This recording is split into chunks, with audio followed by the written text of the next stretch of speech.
Veeru academy के YouTube channel पर आप सभी साथियों का स्वागत है। डियर बात करेंगे शिक्षा जगत से जुड़ी हुई महत्वपूर्ण खबरों पर।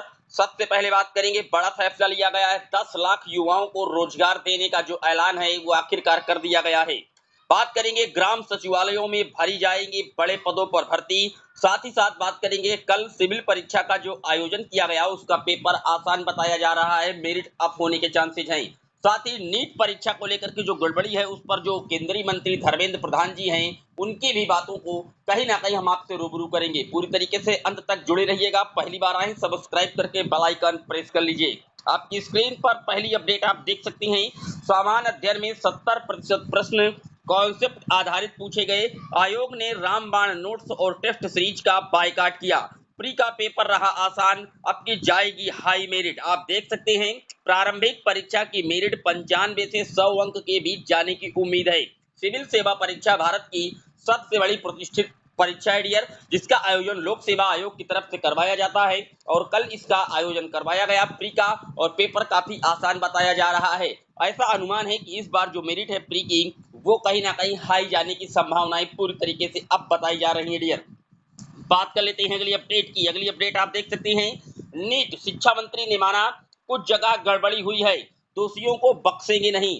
धर्मेंद्र प्रधान ने दो टूक कहा है कि एनटीए का कोई अफसर धांधली में लिप्त मिला तो उसे भी नहीं छोड़ेंगे। आपको मैंने पहले भी बताया था कि देश भर में छात्रों के जो आंदोलन हैं और विपक्ष की जो चौतरफा आलोचना के बाद आखिरकार 4 दिन बाद केंद्रीय शिक्षा मंत्री धर्मेंद्र प्रधान ने माना कि नीट यूजी 2024 में कुछ स्थानों पर गड़बड़ी हुई है।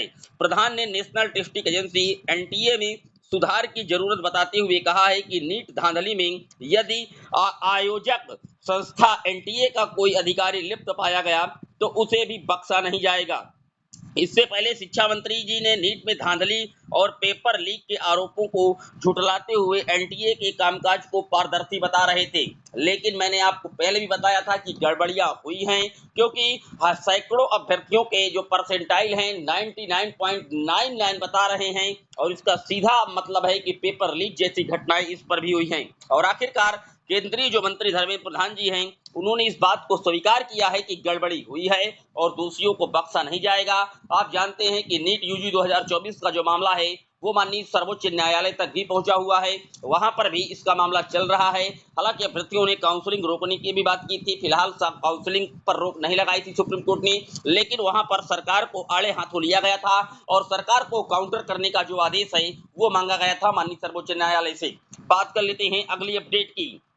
अगली अपडेट आप देख सकते हैं, उत्तर प्रदेश के ग्राम सचिवालयों में भरे जाएंगे 4821 पद। विशेष संवाददाता, प्रदेश के पंचायती राज विभाग में पंचायत सहायक और कंप्यूटर ऑपरेटर अकाउंटेंट के 4821 रिक्त पदों पर भर्ती की जाएगी। रिक्त पदों का विवरण और आवेदन पत्र का प्रारूप वेबसाइट पर पूरी तरीके से उपलब्ध है। रजिस्टर डाक से मिलेंगे आवेदन पत्र। इन पदों के लिए 30 जून तक आवेदन किए जा सकते हैं। चयनित अभ्यर्थियों को 22 से 24 जुलाई के बीच नियुक्ति पत्र जारी किए जाएंगे।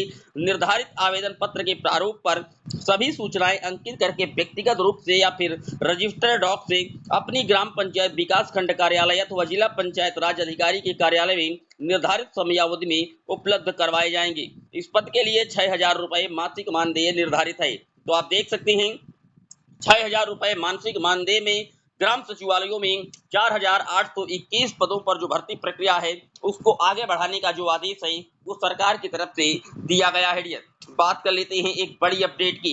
आप देख सकते हैं यूपी की ग्राम पंचायतों में सहायक अकाउंटेंट डेटा एंट्री ऑपरेटर के 4821 पदों का जो वैकेंसी है वो जारी कर दी गई है और इसके जो आवेदन है वो ऑफिशियल वेबसाइट पर जाकर के ऑफलाइन आप जो डाउनलोड है फॉर्म कर पाएंगे और उसके बाद जो आवेदन है वो अप्लाई कर सकते हैं। अगर शैक्षिक योग्यता की बात की जाए तो कहीं ना कहीं इंटर पास मांगा गया है और उम्मीदवार को उसी ग्राम सभा का निवासी होना चाहिए जिस ग्राम सभा के लिए वो आवेदन कर रहा है।